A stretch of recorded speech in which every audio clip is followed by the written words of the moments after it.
The government launches trial scheme for a drone-based low-altitude economy. A fire on board a flight coming to Hong Kong from the mainland. And the man was sentenced to almost 4 years in jail for rioting.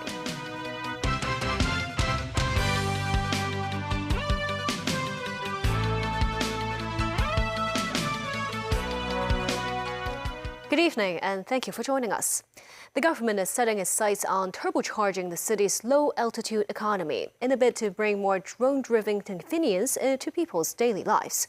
A government trial scheme was launched today, allowing 38 pilot projects to test the use of drones in different scenarios. 2, 1. In lockstep with the direction of the mainland's strategies to developing its low-altitude economy, Hong Kong's own low-altitude economy regulatory sandbox pilot projects officially began and are set to take off next month. Among the 72 applicants for the trial scheme, 30 were approved to undertake 38 projects. Some firms have experimented with drones for surveying use or delivering medical supplies to patients. Trial efforts of drone delivery services too at the Science Park and Cyberport. Next step is to fly drones to send goods to outlying islands with a goal to commercialize the service in the future. CLP has been approved to use drones to monitor electric cables to cut manpower and improve efficiency. 低空經濟開展八仙過海。 Officiating the launch ceremony, Chief Executive John Lee said the sky is the limit as the low-altitude economy brings countless opportunities, and the drones can help promote the Smart City initiative and a diverse economic development of Hong Kong. The government also said they are targeting to launch the second phase of the low-altitude economy regulatory framework after around 6 months of data collection from the first phase. The trial of the sandbox projects will help us to accumulate experience and data in order to enable the government and relevant departments to map out and devise a comprehensive infrastructure support for the execution of the various low-altitude economy activities. The government said they will study relevant mainland and overseas policies and standards to expedite the development of the low-altitude economy. The pilot projects of the low-altitude economy regulatory sandbox include using drones to automatically inspect buildings and slopes and to deliver medical supplies. Here's how they work. This drone may look similar to regular drones for aerial photography sold in the market. But its thermal imaging cameras can generate a 3D model of the building it captured. With an AI-powered system, the operator can gauge the condition of the building's exterior wall in real time. The company that developed the system said the diagnosis has an accuracy rate of 80%, with the inspection accuracy rate boosted to more than 90% after human cross-checking. The inspection time can be reduced from 30 days to just 1 day. Now the tech firm will test its unmanned flying devices to work on its own. If we set a dock station, the drone can automatically fly within our preset path. At the back end, in the office, we can also remote see the real-time streaming, the analysis, and that means more application in not only building inspection or infrastructure inspection, but also the drone patrol, the logistics, for the medical, the food delivery. All these applications could actually happen in the city. Currently, Hong Kong laws require the operation of drones to be monitored by remote pilots or responsible persons. Under the low-altitude economy regulatory sandbox, it allows drones to be trialed with more flexibility under specific environments or signal stability to collect more flight data. Under the regulatory sandbox, approved companies can test their cargo drones within specified frameworks. They include this project by China Mobile, which will work with Princess Margaret Hospital to deliver medicine, plasma, and medical supplies with drones. 10 nearby 5G base stations will support the geolocation of the drones. This team is also trialing an upgraded 5G-A base station at Science Park. Employing a technology similar to the airspace management principle of airports, the team can control the flight range and access information of each drone. The National Immigration Administration has announced it will open online services for temporary mainland travel permits. From today, Hong Kong, Macau, and Taiwan residents can register temporary digital permits online to travel to mainland cities by air and train should they lose, damage, or forget their permits. The temporary e-permit is valid for 7 days. People can apply as many as twice per month via the NIA's 12367 mobile app. A Hong Kong Airlines flight traveling from Hangzhou on the mainland to Hong Kong was forced to divert to Fuzhou mid-flight after a fire broke out in the cabin. Some passengers say the blaze was caused by an overheated portable charging device. Timothy Lee tells us more.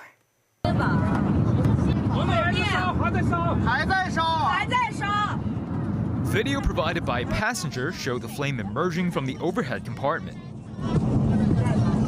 Other passengers could be heard in the video saying that they couldn't put out the fire even after using the fire extinguisher.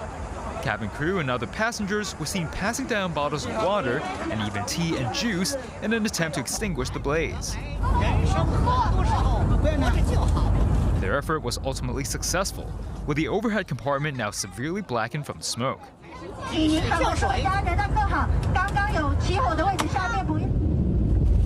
The plane was later diverted to safety at the Fuzhou Changlin International Airport.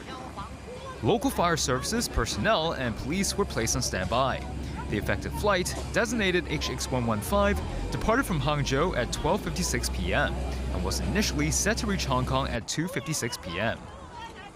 Those on board included 160 passengers and 8 cabin crew members. Some passengers recalled how the incident suddenly happened when the plane was still flying at an altitude of 10,000 meters. This passenger said there was a loud bang before smoke started to fill the cabin, adding that the fire burned for a long time. Another passenger said there was nothing anyone could do at the time, and that they could only pray for a safe landing. Reports said the blaze was caused by an overheated portable charging device. This after a similar incident happened earlier this year when a charging device was suspected of starting a fire on an Air Busan flight. In a bid to prevent such fires from happening again, South Korean authorities mandated that passengers must place the batteries of the portable devices in a plastic bag when boarding planes. They are also barred from charging the devices while flying. Airlines such as EVA Air and Thai Airways have already followed suit. Meanwhile, Hong Kong Airlines said they arranged another plane to bring the affected passengers back to Hong Kong from the Fuzhou Airport at 9 p.m. Timothy Lee, TVB News. A man who fled to Japan after being involved in a riot in Wan Chai in 2019 was sentenced to 45 months in prison. This after he admitted to one count of rioting after he was arrested upon his return to Hong Kong. The incident happened on the 31st of August 2019 when the 27-year-old surnamed Chan was involved with a crowd of rioters that blocked off roads and attacked police officers with petrol bombs in areas around Admiralty, Wan Chai and Causeway Bay. Chan fled the city in January 2020 before settling in Japan and was arrested upon his return when he tried to visit his sick mother. The judge criticized the rioters for openly challenging authorities and disregard for the law, stressing the need for imprisonment. Authorities reduced the starting point of his sentence of 5 years to a 45-month prison sentence after taking into account his pre-trial guilty plea.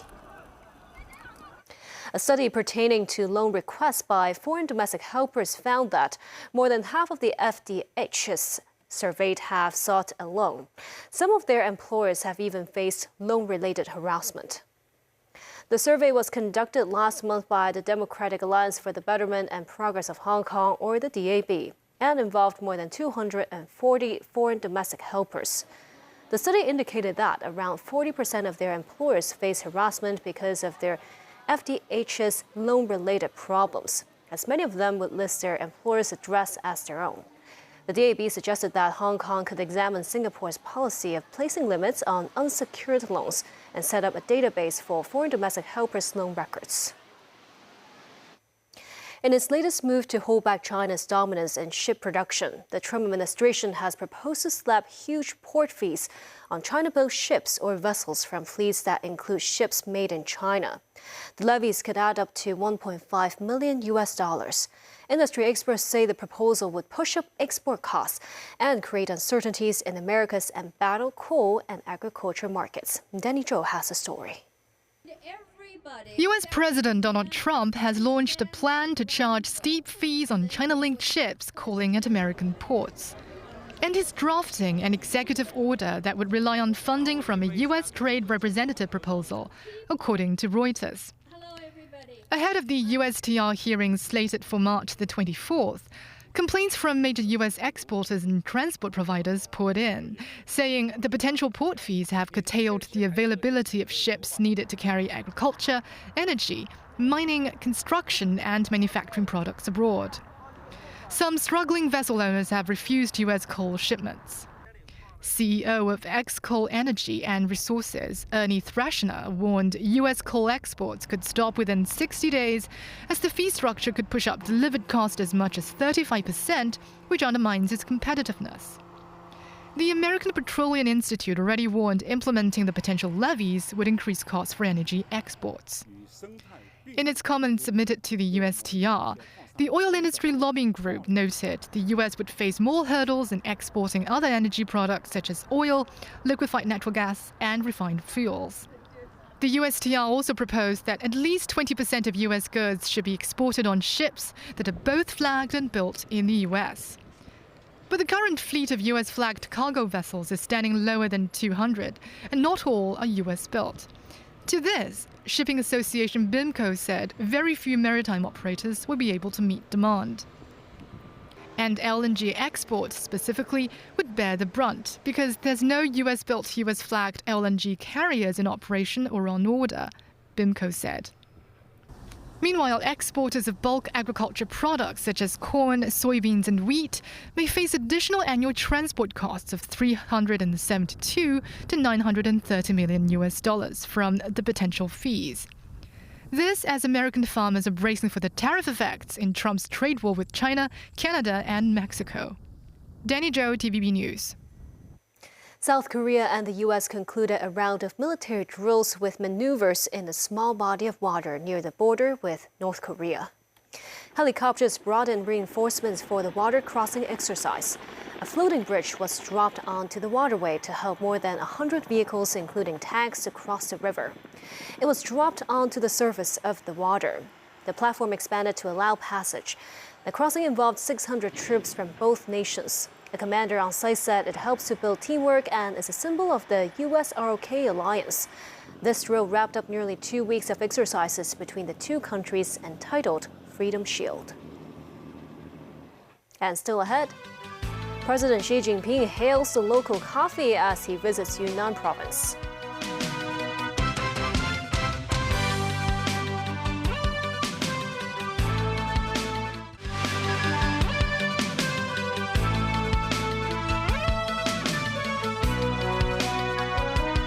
The Israeli military said it is retaking control of a key corridor that cuts off northern Gaza from the south. This as Israeli strikes killed at least 58 Palestinians across the Gaza Strip overnight and into Thursday. The United Nations compound in central Gaza was also attacked. Tracy Furness reports.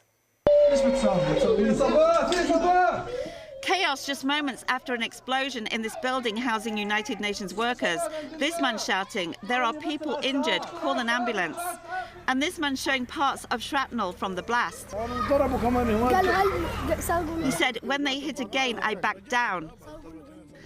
Israeli military strikes between Tuesday and Wednesday hit this UN Office for Project Services guest house in Deir al-Balah, one of two guest houses hit. The deadliest strike occurred at around 11:30 local time, resulting in the death of one UN staffer and severely injuring several others.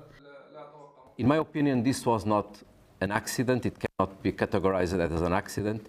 It is at least an incident. What is happening in Gaza is unconscionable. I'm shocked and devastated by this tragic news. The UN Secretary General condemned the attack, calling for an investigation. The Secretary General strongly condemns all attacks on UN personnel and calls for a full investigation. He underscores that all conflicts must be conducted in a way that ensures civilians are respected and protected. This as Israel launched a targeted ground operation in central and southern Gaza, aiming to create a buffer zone between the northern and southern parts of the Palestinian enclave. The operation was launched Tuesday shortly after Israel ended a 2-month ceasefire and resumed airstrikes. Meanwhile, US airstrikes pounded locations under Houthi control in Yemen Wednesday.